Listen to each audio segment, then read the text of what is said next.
भारत और केन्या के बीच सदियों पुराने ऐतिहासिक एवं बहुआयामी संबंध।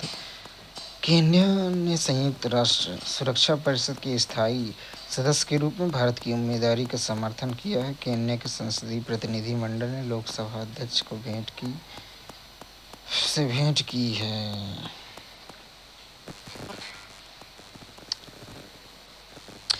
प्रधानमंत्री ने जीवन की चुनौतियों पर विजय पाने के लिए दृढ़ संकल्प, धैर्य, निरंतर प्रयास के महत्व को रेखांकित करते हुए संस्कृत सुभाषितों साझा किया है।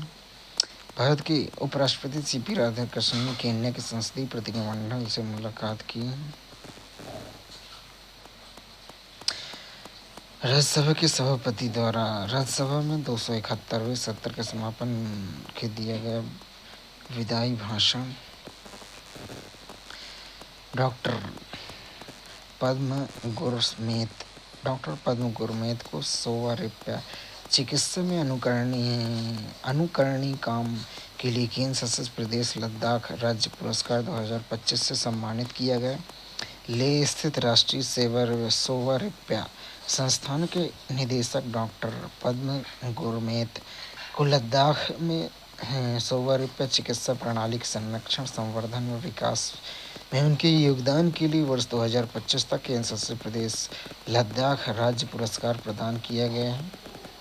लद्दाख के उपराज्यपाल विनय कुमार सक्सेना ने केंद्र शासित प्रदेश राज्य पुरस्कार समारोह के दौरान ये पुरस्कार प्रदान किया और समारोह 2022 से 25 के दौरान क्षेत्रों में साधारण योगदान, अनुकरणीय सेवा के लिए 36 विशिष्ट हस्तियों को सम्मानित किया गया।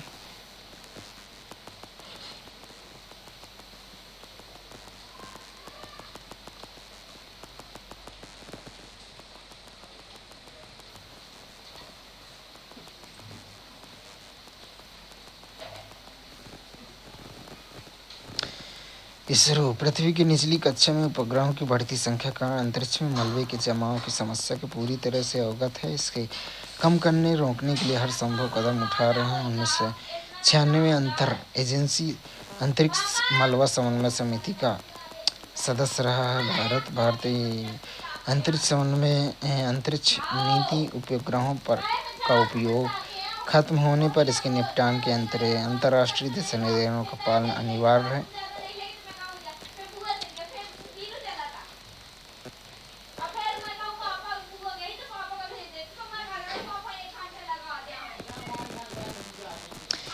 निजी अंतरिक्ष क्षेत्र में निजी कंपनियां। DPIIT स्टार्टअप इंडिया पोर्टल के अनुसार भारत में 440 अंतरिक्ष प्रौद्योगिकी स्टार्टअप पंजीकृत हैं। इन स्पेस में 12 से 52 गैर सरकारी संस्थाओं को विभिन्न अंतरिक्ष गतिविधियां संचालित करने के लिए 113 प्राधिकरण प्रदान किए हैं। 18 स्टार्टअप इसके विवरण इसमें Agnikul Cosmos private limited, Akshat aerospace private limited, Ajista बैट्रिक्स, कॉस्मोवर्स, ध्रुवा,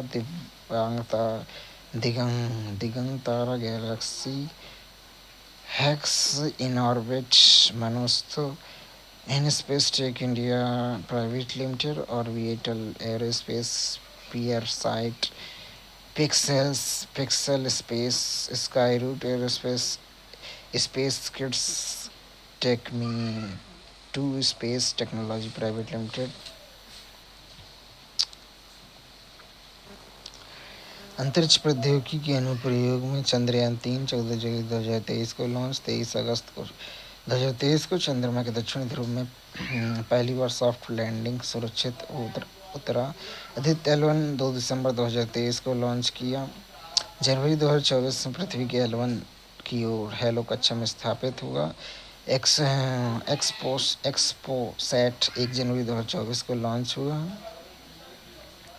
भारत का पहला समर्पित एक्स-रे पॉलीमेट्रिक मिशन जो पल्सर ब्लैक होल सहित चमकीले खगोलीय एक्स-रे स्रोतों का चरम पारिस्थितिकी अध्ययन करने के लिए बनाया गया है। स्पेसएक्स स्पेस डॉकिंग एक्सपेरिमेंट 30 दिसंबर 2024 को लॉन्च हुआ है। निसार 30 जुलाई 2025 को लॉन्च हुआ है। पहला ड्यूल फ्रिक्वेंसी राडार पृथ्वी अवलोकन उपग्रह जिसे नासा इसरो संयुक्त रूप से पूरी तरह से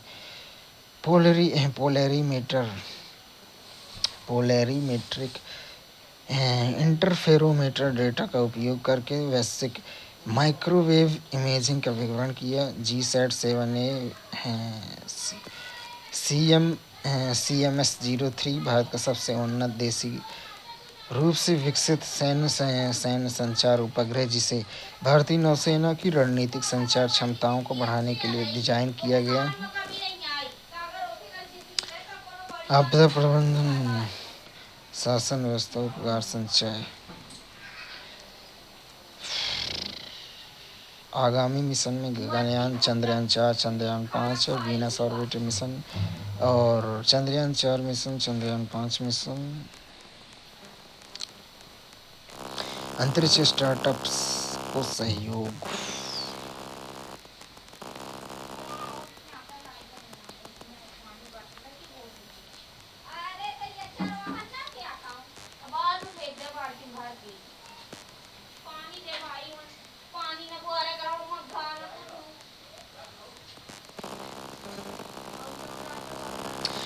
परमाणु ऊर्जा परियोजनाएं। रावतभाटा राजस्थान में और गोरखपुर फतेहपुर हरियाणा में, कैगा कर्नाटक में, कलपक्कम तमिलनाडु में, कुडनकुलम तमिलनाडु में।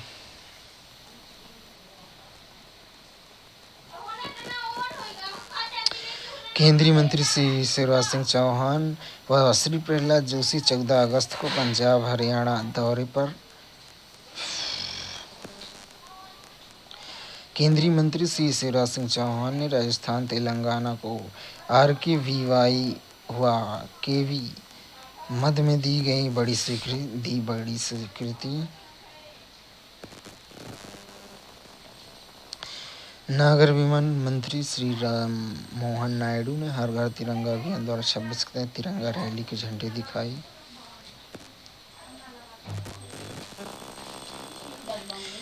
संचयी निर्यात वस्तु और सेवाएं अप्रैल जुलाई 2026-27 के दौरान $316.41 बिलियन होने का अनुमान है।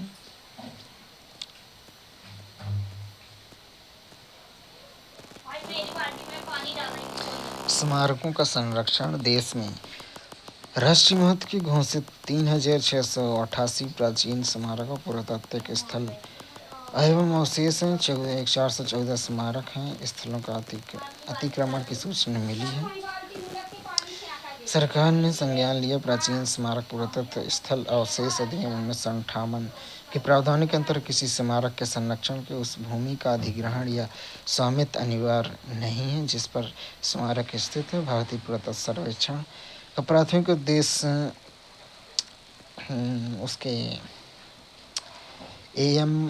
AMASR अधिनियम 1958 इसके अंतर्गत निर्मित 1989 के प्रावधानों के अनुरूप संरक्षित स्मारक का संरक्षण रखरखाव करना है। यहाँ अतिक्रमण देखें या अनधिकृत गतिविधियाँ देखी जाती हैं वहाँ AMASR अधिनियम 1958 के अंतर्गत संबंधों के तहत उचित कार्यवाही की जाती है।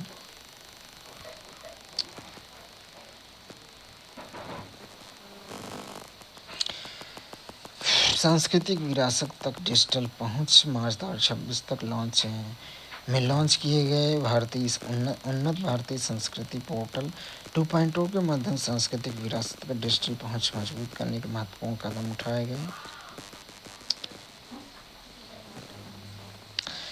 चोरी हुई पुरावशेषों की पुनर्प्राप्ति। सरकार औपनिवेशिक कालों के दौरान विदेशों में ले जाई गई वस्तुओं की वापसी का मुद्दा विशेष मंचों पर उठाती है।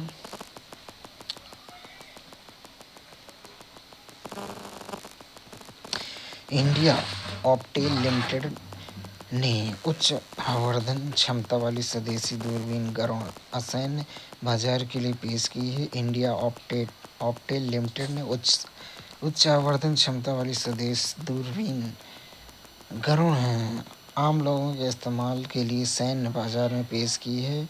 यह रक्षा रक्षा उत्पादन विभाग के तहत आने वाली मिनी रत्न श्रेणी 1 की रक्षा सार्वजनिक क्षेत्र की कंपनी है। इंडिया ऑप्टेल लिमिटेड की इकाई ऑर्डिनेंस फैक्ट्री देहरादून द्वारा विकसित व निर्मित गरुड़ स्वदेशी परिकल्पना और निर्माण के माध्यम से आत्मनिर्भर भारत को भावना को साकार करते हुए साल 1943 में सटीक और ऑप्टिकल निर्माण में समृद्ध विरासत के साथ गरुड़ दूरबीन दूरबीन से रक्षा क्षेत्र हेतु सिद्ध विशेषज्ञता और आधुनिक तकनीकी का संयोजन किया गया है ताकि आम लोगों को भी भरोसेमंद तथा बेहतरीन अनुभव दृश्य उपलब्ध कराया जा सके। गरुड़ दूरबीन में 8 गुना आवर्धन 7.6 डिग्री का विस्तृत दृश्य क्षेत्र है, जिससे इससे दूर की वस्तुओं को स्पष्ट देखने के साथ ही व्यापक क्षेत्र में निगरानी करना भी असंभव होता है। दूरबीन के अलग अलग क्षेत्रों की दृष्टि के अनुरूप +/- डायोप्टर संयोजन लंबे समय तक आराम से देखने के लिए सॉफ्ट टच आई का मजबूत और आरामदायक पकड़ हेतु ग्रिप दी गई है। इसमें मौसम रोधी बनावट बाहरी परिस्थिति के भरोसेमंद उपयोग किया गया है। गरुड़ दूरबीन लगभग 610 किलोग्राम भार का विशेष उपकरण है।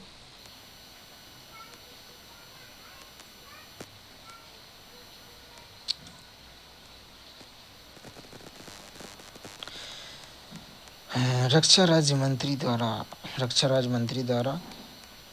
रक्षा मंत्रालय की गृह पत्रिका सशक्त भारत के एक भारत श्रेष्ठ भारत निर्देशांक का विमोचन रक्षा राज्य मंत्री संजय सेठ 13 अगस्त को नई दिल्ली में रक्षा गृह पत्रिका सशक्त भारत के एक भारत श्रेष्ठ भारत का विमोचन किया।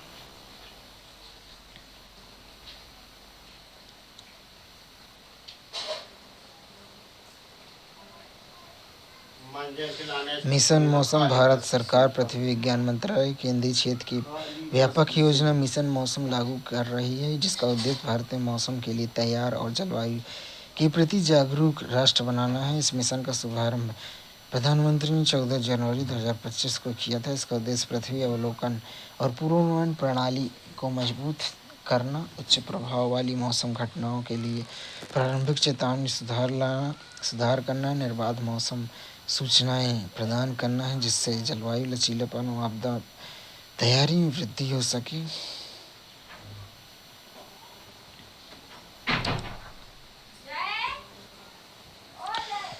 स्वदेशी चेतावनी प्रणाली राष्ट्रीय भूकंप विज्ञान केंद्र अपने राष्ट्रीय भूकंपी नेटवर्क के जरिए देश भर में आने वाली भूकंप की 24 घंटे सातों दिन आधार पर सक्रिय रूप से निगरानी कर रहा है। वर्तमान में इस नेटवर्क में देश भर में स्थित 174 भूकंपी वेधशालाएं शामिल हैं। चेतावनी की पद्धति सामान्यतः प्रारंभिक और गैर विनाशकारी प्रारंभिक तरंगों का स्रोत क्षेत्र में लगाए गए सेंसरों द्वारा पता लगाने पर आधारित है।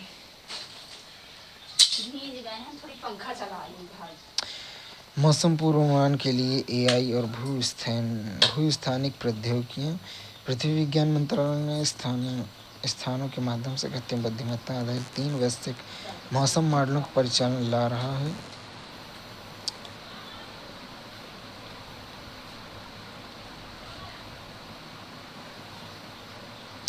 जलवायु परिवर्तन के प्रति स्थिति अनुकूलता और पूर्वानुमान क्षमता।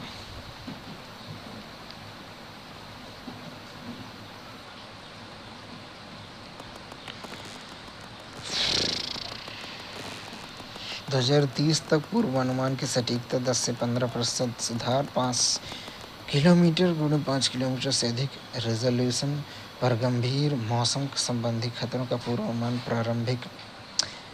प्रारंभिक चेतावनी के लिए अधिक समय और सभी गंभीर मौसम घटनाओं के लिए गतिशील प्रभाव आधारित पूर्वानुमान और जोखिम आधारित चेतावनी। और वर्ष 2030 तक प्रत्येक घर तक प्रारंभिक चेतावनी का प्रसार शामिल है। मिशन मौसम इस प्रकार आपदा जोखिम न्यूनीकरण को सुदृढ़ बनाएगा। लोगों और मौसम संवेदनशील सामाजिक आर्थिक क्षेत्र में मौसम जलवायु संबंधी बेहतर जानकारी सुनिश्चित करेगा।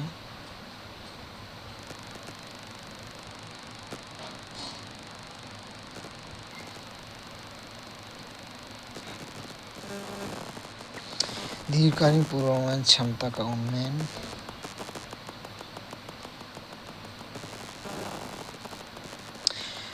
वैश्विक जलवायु कार्यवाही में एक महत्वपूर्ण उपलब्धि भारत राष्ट्रीय स्तर पर निर्धारित योगदान में 3 महत्वाकांक्षी लक्ष्य, जिसमें जीडीपी के समग्र उत्सर्जन तीव्रता में कमी, स्थापित विद्युत शक्ति क्षमता में गैर जीवाश्म ईंधन आधारित ऊर्जा संसाधनों की हिस्सेदारी बढ़ाना और अतिरिक्त कार्बन सिंक का सृजन करना है। भारत ने 2022 में अपने सकल घरेलू उत्पाद की उत्सर्जन तीव्रता में 2005 का स्तर की तुलना में 37.38% की कमी थी, जबकि जीडीपी का लक्ष्य 2030 तक उत्सर्जन तीव्रता 45% कम करना है। गैर जीवाश्म ईंधन आधारित ऊर्जा स्रोतों से संचयी स्थापित विद्युत क्षमता का हिस्सा 2025 में 50% से ज़्यादा होगा, जिससे प्रतिबद्धता समय सीमा से 5 वर्ष पहले एनडीसी लक्ष्य हासिल हो गया है। 30 जून 2026 तक गैर जीवाश्म ईंधन आधारित ऊर्जा संसाधनों का देश में कुल स्थापित विद्युत क्षमता 55.18% हिस्सा है।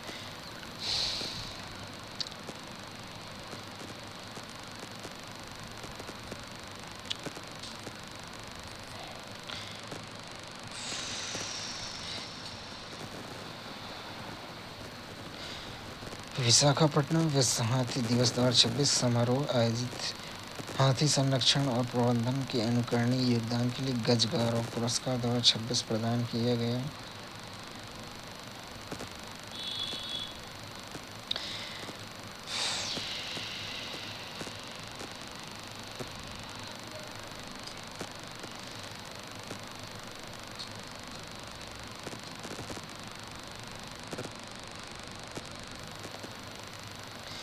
भारत भर में मानव हाथी संघर्ष विभिन्न परिदृश्य विषय पर कार्यशाला आयोजित की गई।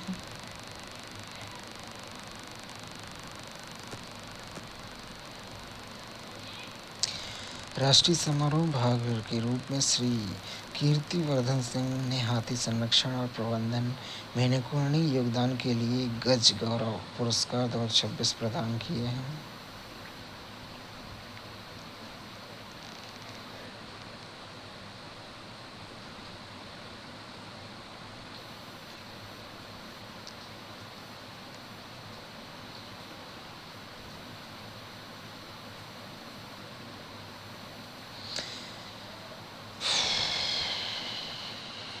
इस कार्यक्रम का प्रमुख आकर्षण 30 जॉइंट स्टेप्स का विमोचन, जिसमें हाथी परियोजना हाथी के अंतर्गत 2020 से 26 के दौरान हासिल की गई 30 प्रमुख उपलब्धियां, लक्ष्यों और संरक्षण पहलों को उजागर किया है।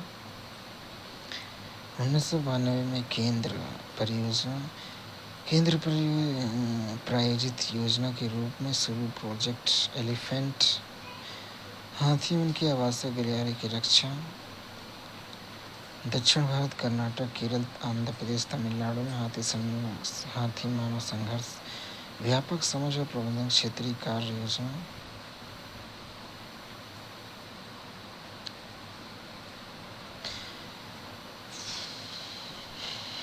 2047 से मध्य भारत में एशियाई हाथी नामक एक मोनोग्राफ भी जारी किया गया।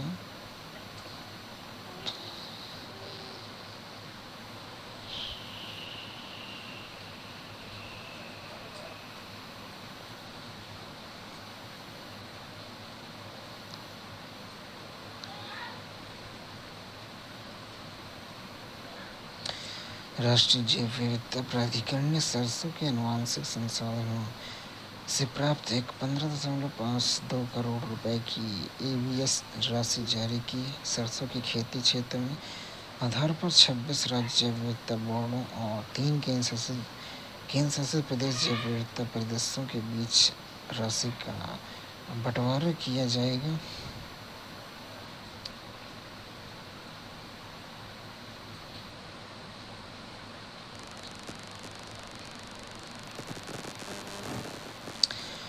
दो दिवसीय ICMR साइन 2026 संपन्न हुआ। इसमें कार्यक्रम ने हजारों युवाओं को वैज्ञानिक जिज्ञासा जगाई है।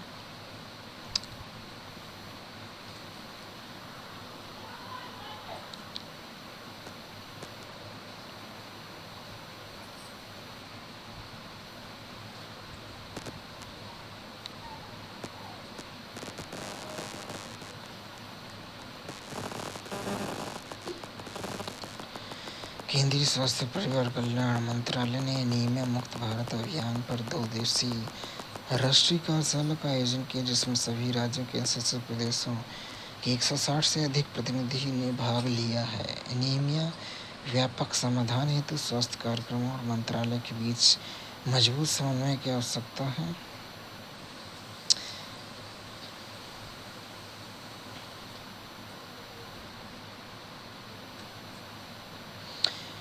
कार्यशाला का उद्देश्य संशोधित एनीमिया मुक्त भारत अभियान की कार्य सुदृढ़ करने की 7x7x7 रणनीति देश भर में जमीनी कार्रवाई में डालना है।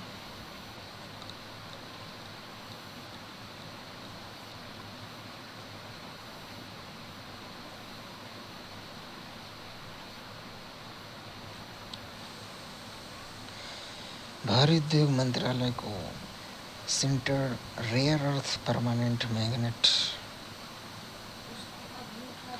के विनिर्माण को बढ़ावा देने की योजना के अंतर्गत 20 गोलियां प्राप्त भारत की स्वदेशी रेयर अर्थ परमानेंट मैग्नेट विनिर्माण पहल को गति मिली। योजना की जबरदस्त प्रतिक्रिया मिली। देश भर में REPM के घरेलू विनिर्माण तंत्र को मजबूत करने और वैश्विक बाजार प्रतिस्पर्धा बढ़ाने की दिशा में महत्वपूर्ण कदम है।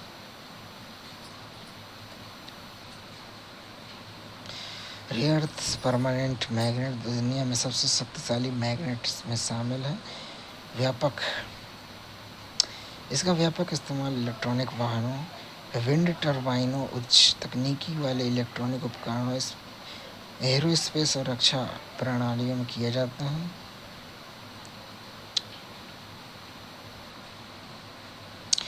योजना के अंतर्गत वैश्विक प्रतिस्पर्धी बोली प्रक्रिया के माध्यम से कुल क्षमता लाभार्थियों को आवंटित की जाएगी। प्रत्येक लाभार्थी को अधिकतम 1200 मीट्रिक टन प्रति वर्ष की क्षमता आवंटित की जाएगी। 2070 तक नेट जीरो लक्ष्य हासिल करने में मदद मिलेगी।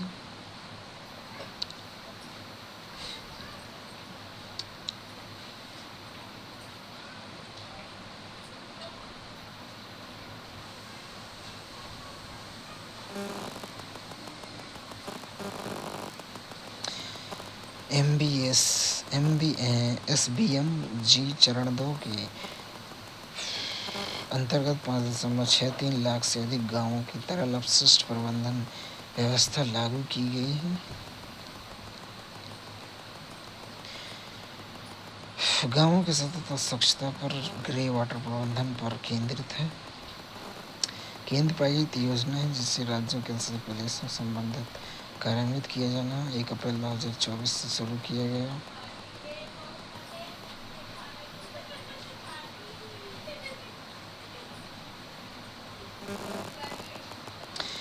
जल जीवन मिशन के तहत राज्यों के प्रदेशों में 75% ग्रामीण बस्तियों सुजल गांव ID से जोड़ा गया है।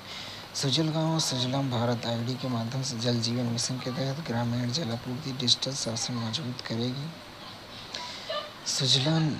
सुजल गांव ID जल जीवन मिशन 2.0 के डिजिटल निगरानी ढांचे के तहत जलापूर्ति क्षेत्र बस्तियों के प्रदान की जाने वाली एक विशिष्ट पहचान संख्या है जो मिशन के तहत निर्धारित मानकों और मानदंडों को पूरा करती है।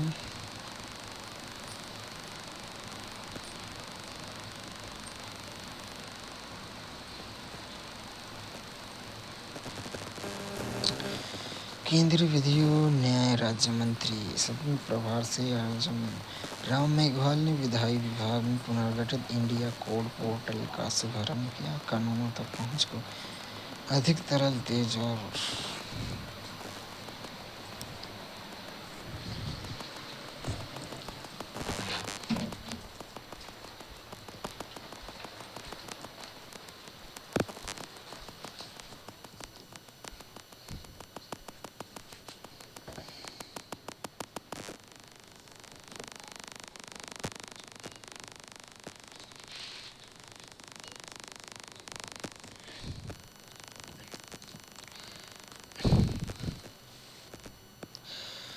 केंद्रीय विधि और न्याय राज्य मंत्री श्री अर्जुन राम मेघवाल ने विधायी विभागों में पुनर्गठित इंडिया कोड पोर्टल का शुभारंभ किया। कानूनों तक पहुंच को अधिक सरल, तेज, नागरिक केंद्रित बनाने के लिए पोर्टल का नया रूप दिया गया है। AI सपोर्ट सर्च और सेमांटिक और स्पीच सर्च, बेहतर नेविगेशन, बहुभाषी एक्सेस शामिल है।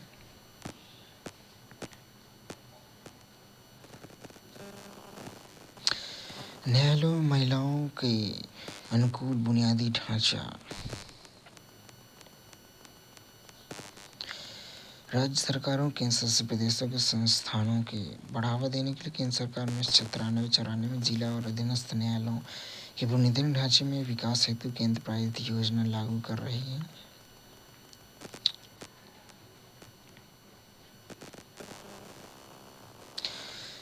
सरकार मध्यस्थता सहित वैकल्पिक विवादों के समाधान तंत्र को बढ़ावा दे रही है।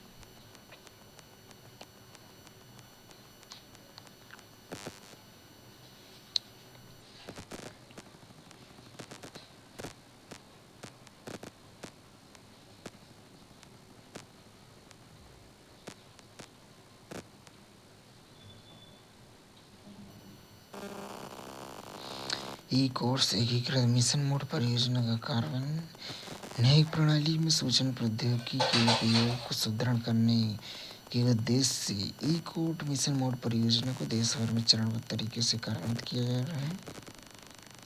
तीसरा चरण 2023 से 27। अभिलेखों के व्यापक डिजिटलीकरण, आभासी सुनवाई, व्यापक उपयोग, न्यायिक संसाधन के बीच गहन अंतर, संचालनीयता और कृत्रिम बुद्धिमत्ता AI सहित प्रौद्योगिकियों के अपनाने के माध्यम से डिजिटल, कागज रहित और अधिक स्मार्ट न्यायालयों की ओर बदलाव की परिकल्पना है।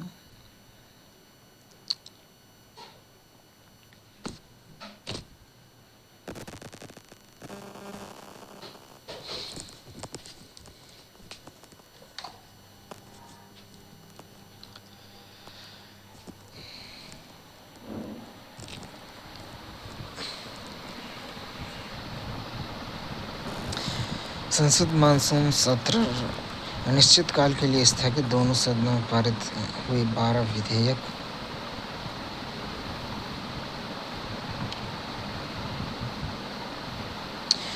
राष्ट्रीय गौरव मान निवारण संशोधन 2026 का उद्देश्य 1971 के मूल संशोधन के तहत वंदे मातरम, जिसे राष्ट्रीय गीत माना जाता है, राष्ट्रीय गौरव मान दिवस 1971 की धारा 3 के दायरे में लाया जा सके।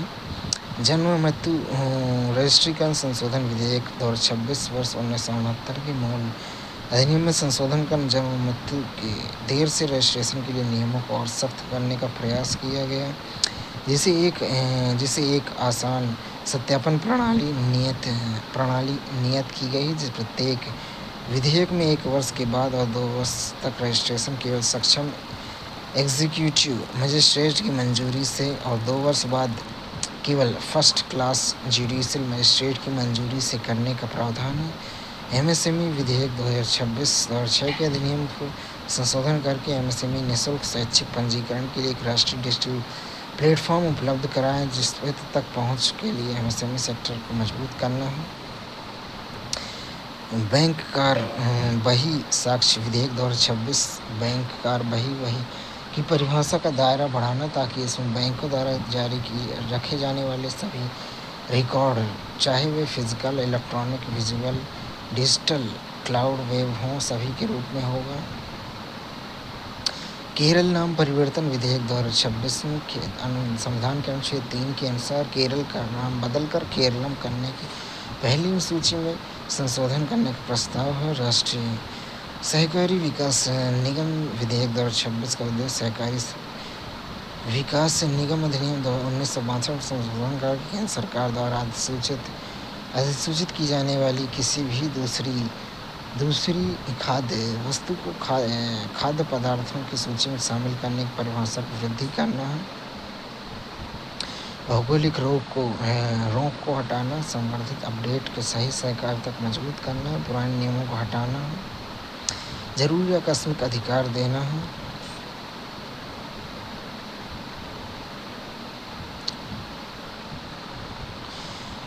अधिकरण सुधार विधेयक 2026 का उद्देश्य विभिन्न अधिकरणों के अध्यक्षों और सदस्यों की योग्यता, नियुक्ति, सेवा शर्तों और नियमों अधिकरण के प्रशासन कामकाज की दक्षता में सुधार करना, स्वायत्तता, पारदर्शिता और एकरूपता लाना है। एक राष्ट्रीय अधिकरण आयोग स्थापित करना है जिससे जुड़े कानूनों के बदलाव करना है, इससे जुड़े या अनुशंसित मामलों का बंद करना है। खान और खनिज विकास विनियमन संशोधन विधेयक 2026 का उद्देश्य खान और खनिज विकास विनियमन अधिनियम 1957 में संशोधन करके खनिज के क्षेत्र में वित्तीय प्रणाली में निश्चितता एवं स्थिरता तथा पूर्वानुमान का बंद करना है, जिससे देश के आर्थिक विकास को बढ़ावा मिले, जिससे आत्मनिर्भर भारत के लक्ष्य को पूरा होंगे और आखिरकार विकसित भारत 2047 का विजन हासिल होगा।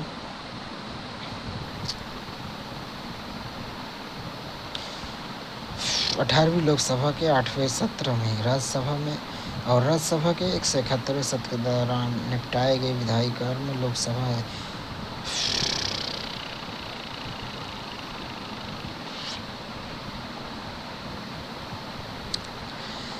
CIC द्वारा मामलों संबंधी निपटान संबंधी मीडिया रिपोर्टों के संबंध में वास्तविक स्थिति। मीडिया रिपोर्टों के तहत 3 मामलों के मुकाबले CIC ने अगस्त में 12 तारीख तक 768 मामले निपटाए गए हैं।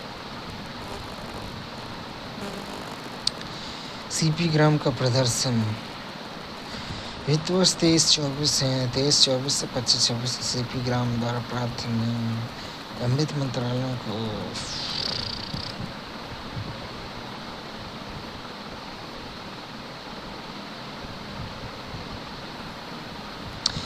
पश्चिम बंगाल में आई गॉट मिशन कर्मयोगी वर्तमान पश्चिम बंगाल में 90,776 सरकारी कर्मचारी आई गॉट कर्मचारी योग प्लेटफॉर्म से जुड़ चुके हैं।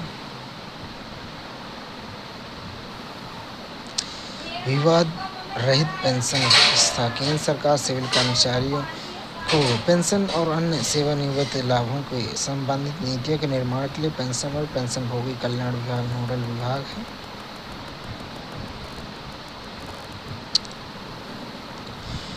नया कंप्यूटर मॉडल चुंबकीय ऊर्जा के संचय का पता लगाने और परिणाम CME के प्रभाव का पूर्वानुमान लगाने में मददगार है।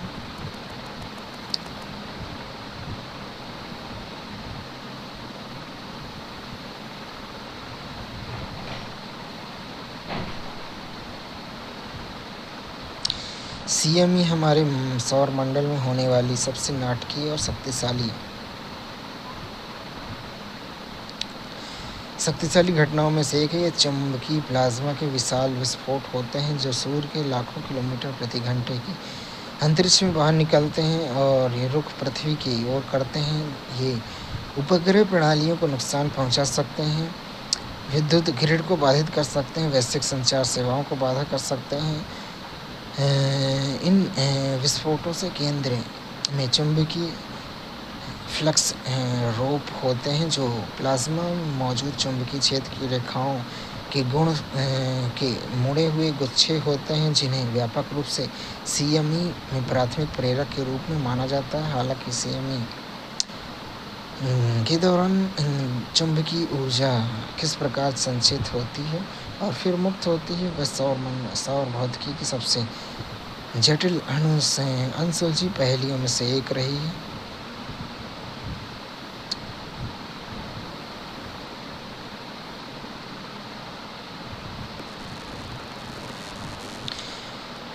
CSIR के गवर्नेंस अनुसंधान का सुदृढ़ीकरण।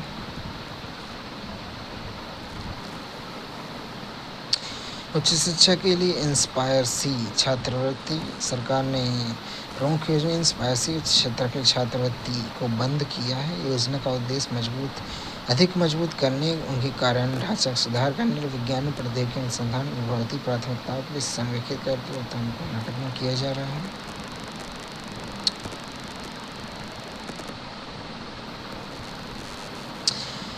नवाचार परितंत्र विज्ञान प्रौद्योगिकी पृथ्वी विज्ञान राज्य मंत्री लोक शिकायत पेंशन मंत्रालय।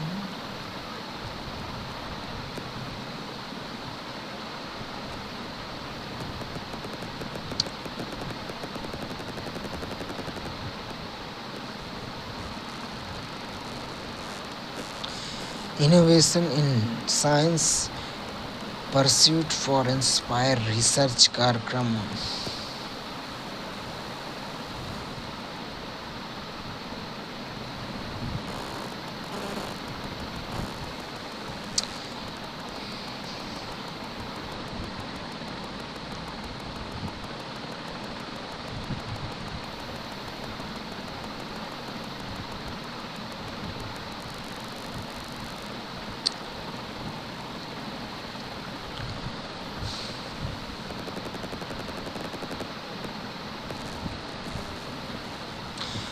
विज्ञान टेक 2026 पहल।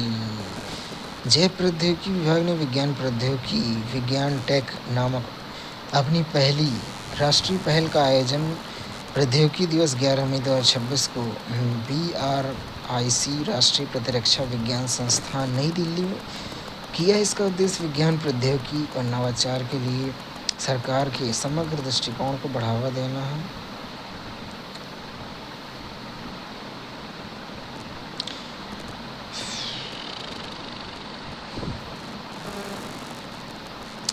जैव ईंधन नीति के पर्यावरणीय परिणाम।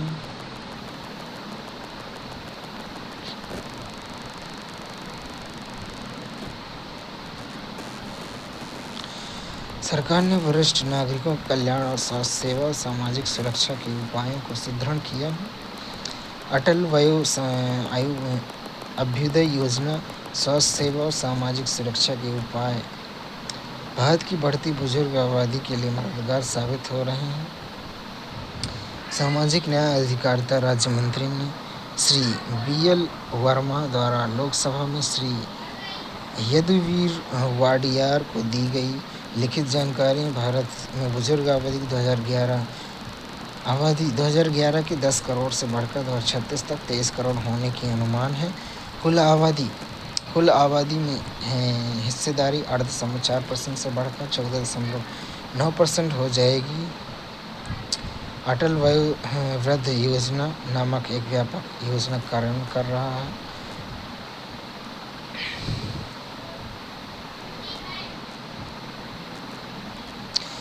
राष्ट्रीय हेल्पलाइन एल्डर लाइन के माध्यम से 2021 में शुरू किए टोल फ्री नंबर 14567। राष्ट्रीय वयश्री योजना 15,000 रुपये तक की मासिक आय वाले वरिष्ठ नागरिकों को शारीरिक सहायता और सहायक उपकरण प्रदान किए जाएंगे जो उम्र से जुड़ी दिव्यांगता या कमजोरी से जूझ रहे हैं। 1 अप्रैल 2000 इसका देश शारीरिक कामकाज में काफ़ी हद तक मदद स्थिति में लाना। 1 अप्रैल 2017 को शुरू की गई पहल सामाजिक न्याय अधिकारिता मंत्रालय केंद्रीय सार्वजनिक क्षेत्र के उपक्रम भारी कृत्रिम अंग निर्माण निगम के माध्यम से कार्यान्वित की जाती है।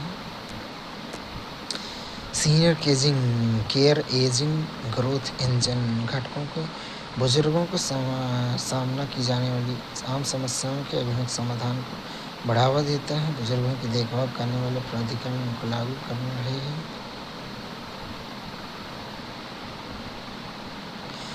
आयुष्मान भारत प्रधानमंत्री जन आरोग्य योजना के अंतर्गत 70 वर्ष या उससे अधिक आयु के सभी वरिष्ठ नागरिकों की उनकी सामाजिक स्थिति को परवाह किए बिना 5 लाख रुपए का स्वास्थ्य बीमा कवरेज प्रदान किया जाता है। राष्ट्रीय वृद्ध स्वास्थ्य देखभाल कार्यक्रम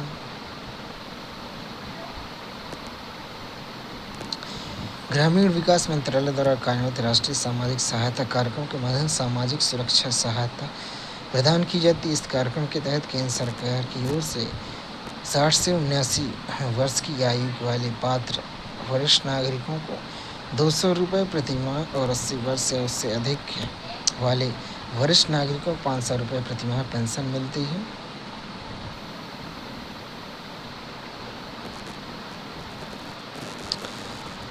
अनुसूचित जाति बहुल गांवों में स्मार्ट कक्षाओं के माध्यम से शिक्षा के बदलाव। कठुआ जम्मू कश्मीर में एक डिस्ट्रिक्ट शिक्षण पहल 2022-23 के दौरान अनुसूचित जाति बहुल गांवों में विभिन्न सरकारी स्कूलों में PM AJAY घटक के तहत कुल 7 स्मार्ट कक्षाएं स्थापित की गई हैं। उद्देश्य हैं। उल्लेखनीय रूप से इसमें अंतर्राष्ट्रीय सीमा के निकट स्थित चकचंबा, चक नथाल गांव तथा बानी की सबसे दूरस्थ उपमंडल में स्थित गांव संघी शामिल हैं।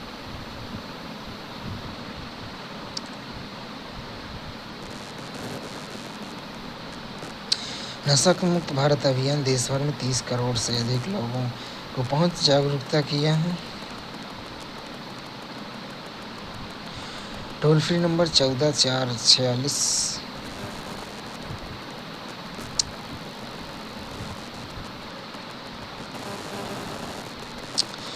केंद्र सरकार ने LGBTQ+ समुदाय के अधिकारों की रक्षा और समावेशन को बढ़ावा देने के लिए उपायों की पुनः पुष्टि की है। उपायों के संरक्षण, राशन कार्ड, बैंकिंग, स्वास्थ्य देखभाल और LGBTQ समुदाय की सुरक्षा शामिल है।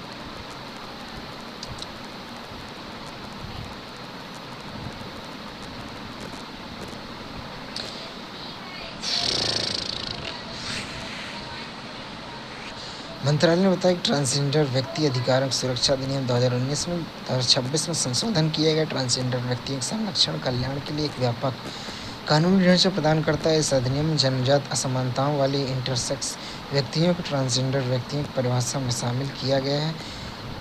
अधिनियम और इसके अंतर्गत बनाए गए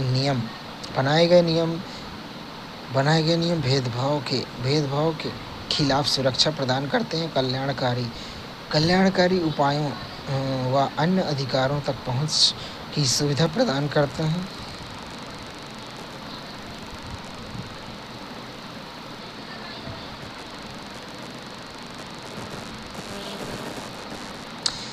माननीय सामाजिक न्याय अधिकारिता मंत्री राष्ट्रीय वरिष्ठ नागरिक परिषद की 5वीं बैठक की अध्यक्षता करेंगे।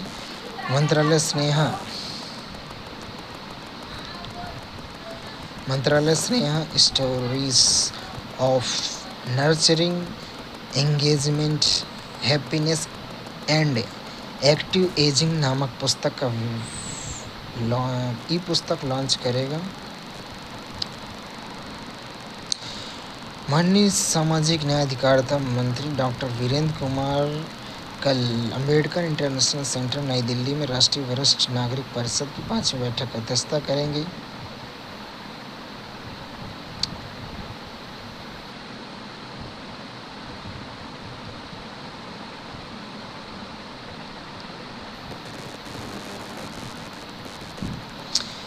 आर्थिक बाधाओं से इंजीनियरिंग आकांक्षाओं को पूरा करने तक पीएम यशस्वी छात्रवृत्ति सहायता में प्रिंस यादव ने कैसे अपनी बीटेक पढ़ाई की। पीएम यशस्वी छात्रवृत्ति मेरी शैक्षिक यात्रा के दौरान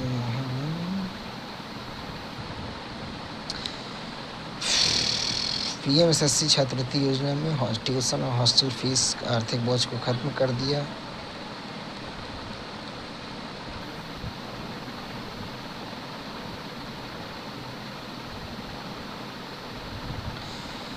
दो 2025-26 में पीएम यशस्वी छात्रवृत्ति के तहत प्रिंस को 1,15,400 रुपये की आर्थिक मदद दी गई।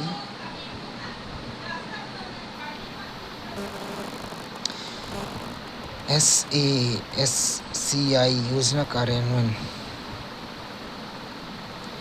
देश में विख्यात पर्यटन केंद्र को विकसित करने के उद्देश्य से पर्यटन मंत्रालय ने विशेष सहायता योजना राज्यों के लिए पूंजी निवेश वैश्विक स्तर पर विख्यात पर्यटन केंद्रों का विकास के तहत संचालन संबंधी दिशा निर्देश और विस्तृत परियोजना रिपोर्ट खाका टेम्पलेट जारी किया है।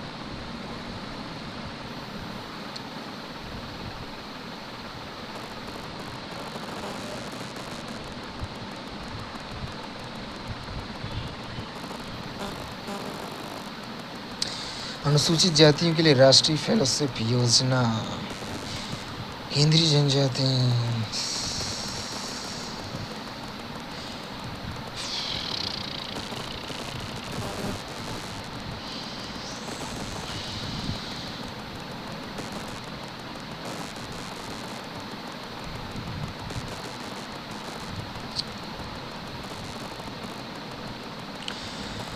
हर साल 5 साल की अवधि के लिए 750 फेलोशिप दी जाती है।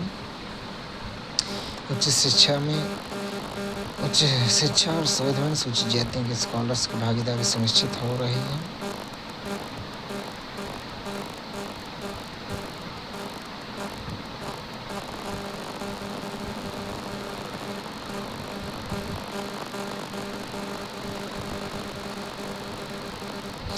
लद्दाख के छात्रों के लिए शैक्षिक सहायता और छात्रवृत्ति योजनाएं। अनुसूचित जनजाति के लिए मैट्रिक छात्रवृत्ति, मैट्रिकोत्तर छात्रवृत्ति, उच्च शिक्षा छात्रवृत्ति और उच्च स्तरीय राष्ट्रीय अध्ययनोन्नति, राष्ट्रीय समुद्र पारी छात्रवृत्ति।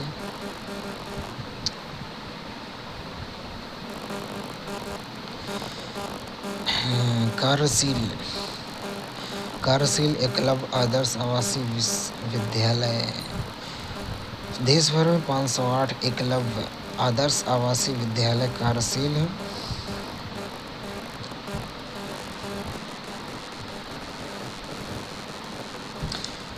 लिम्बू और तमांग अनुसूचित जनजातियों के लिए आरक्षण के अंतर्गत प्रावधान।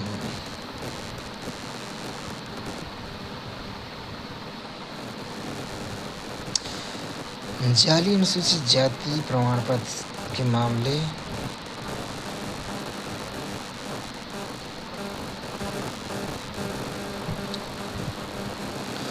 प्रधानमंत्री जन मन के अंतर्गत प्रगति।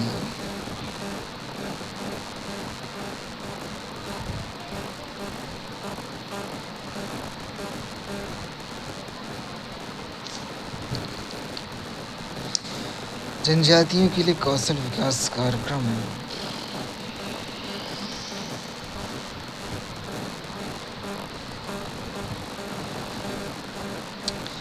एकलव्य आदर्श आवासीय विश्वविद्यालय शिक्षकों कर्मचारियों की भर्ती। पश्चिम बंगाल में जनजाति लोगों के लिए योजनाएं आवश्यक।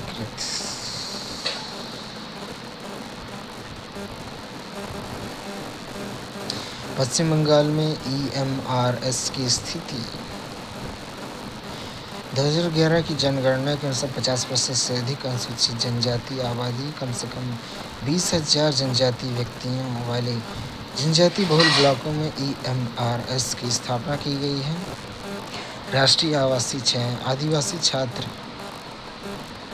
6 शिक्षा समिति पूरे देश में EMRS योजना कर रही है।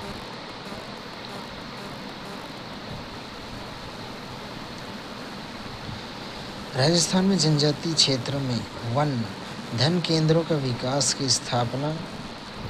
राजस्थान के उदयपुर, डूंगरपुर, प्रतापगढ़, बांसखेड़ा, सिरोही, मलंगवार, राजसमंद और चित्तौड़ जिलों में ब्लॉक वार अनुसूचित जनजाति की संख्या।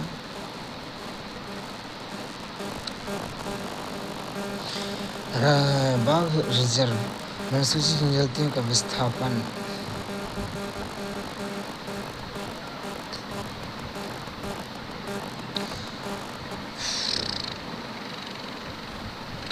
बाघ अभ्यारण्य में स्वैच्छिक ग्राम पुनर्स्थापन के संबंध में राष्ट्रीय अनुसूचित जाति जनजाति आयोग द्वारा कुछ अभ्युदय राष्ट्रीय बाघ संरक्षण प्राधिकरण में अनुग्रहित है।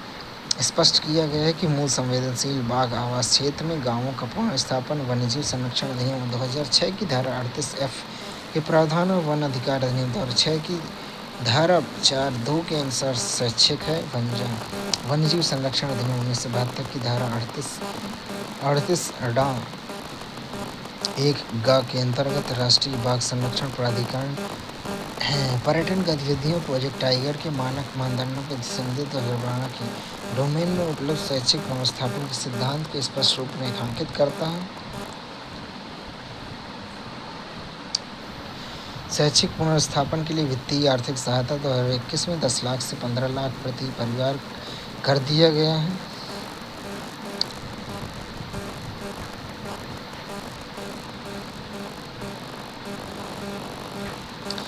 केरल में अनुसूचित जनजातियों के लिए शिक्षा और आवास योजनाएं।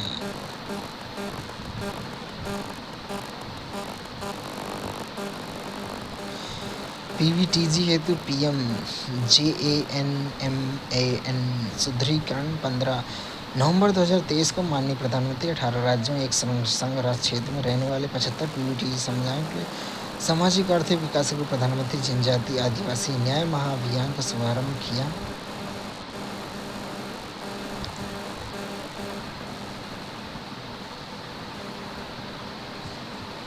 पीवीटीजी हेतु पीएम जेएएनएम का सुदृढ़ीकरण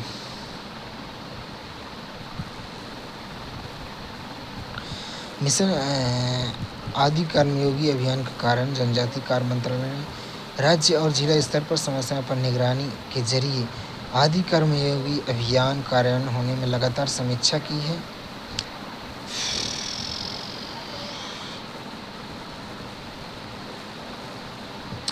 जनजातीय इलाकों में मोबाइल और इंटरनेट संपर्क दूरसंचार विभाग ने डिजिटल भारत निधि के माध्यम से देश में जनजातीय बहुल गांवों सहित चिन्हित कवर न किए गए गांवों में 4G नेटवर्क के प्रदान करने की मोबाइल परियोजना की अनुमति दी है।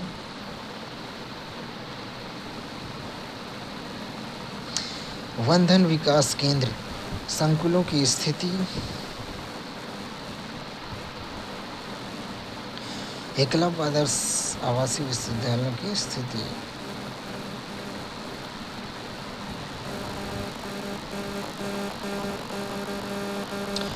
भारत में वैश्विक विनिर्माण केंद्रों के रूप में स्थापित किए जाने वाले प्रमुख क्षेत्र की नीति आयोग की रिपोर्ट। नीति आयोग ने की sectors to position India as a global manufacturing hub शीर्षक की रिपोर्ट जारी की है, जो एक संरक्षित डेटा आधारित फ्रेमवर्क के माध्यम से उन प्रमुख क्षेत्रों की पहचान करती है जो भारत की वैश्विक विनिर्माण शक्ति बनाने में महत्वाकांक्षा की प्रति गति प्रदान करती है।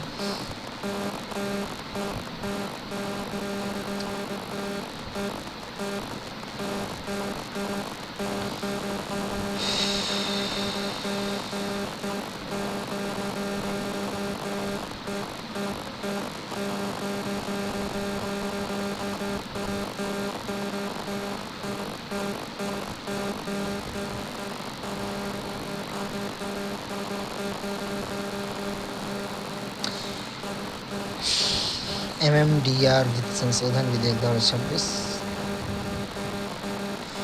खान और खनिज अधिनियम संशोधन विधेयक 2026, जिसमें खनिज के एक समान और संतुलित राजकोषीय ढांचा बनाने के लिए इस अधिनियम में बदलाव का प्रावधान है।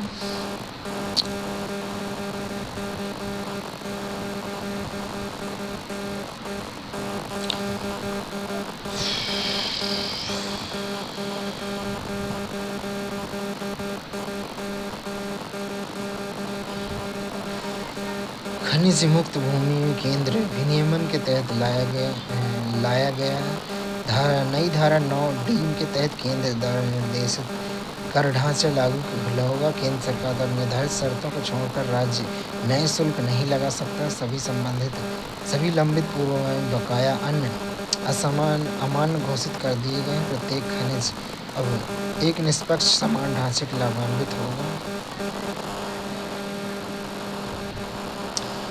भारत की ऊर्जा यात्रा क्षमता का विस्तार सुरक्षा को मजबूत करना है।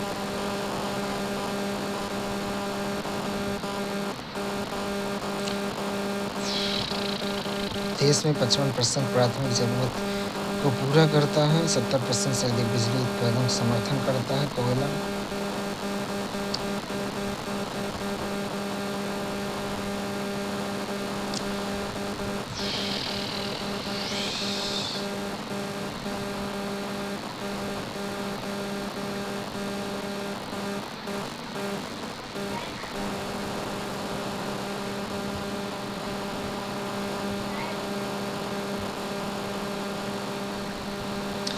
सेमीकंडक्टर AI क्रांति भविष्य को सशक्त बनाना। चिप्स के AI तक टेक्नोलॉजी चिप का निर्माण।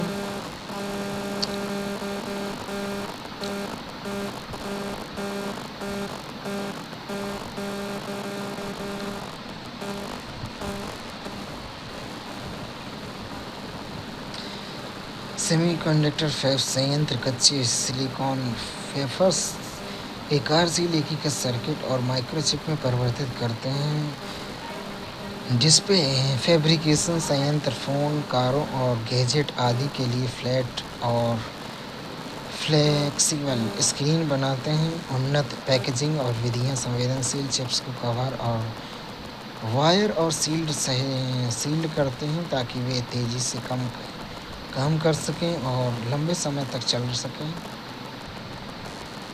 इलेक्ट्रॉनिक डिज़ाइन ऑटोमेशन EDA उपकरण सेमीकंडक्टर चिप्स को डिज़ाइन, सिमुलेट्स, सत्यापित और अनुकूलित करने के लिए उपयोग में लाए जाने वाले सॉफ्टवेयर प्लेटफॉर्म।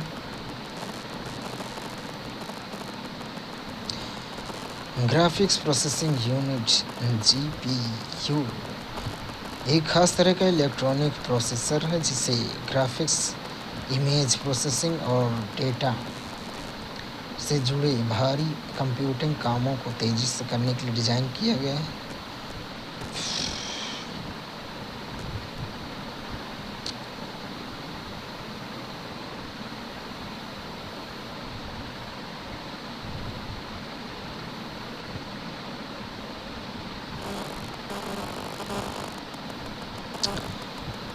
युवाओं का सशक्तिकरण, बदलता भारत।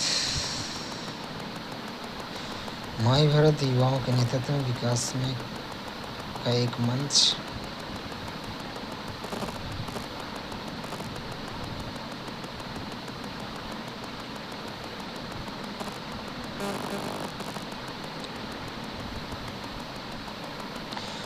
विकास का बढ़ता दायरा, ग्रामीण आदिवासी समुदायों के लिए कल्याण और समावेश सशक्तिकरण सुनिश्चित करना।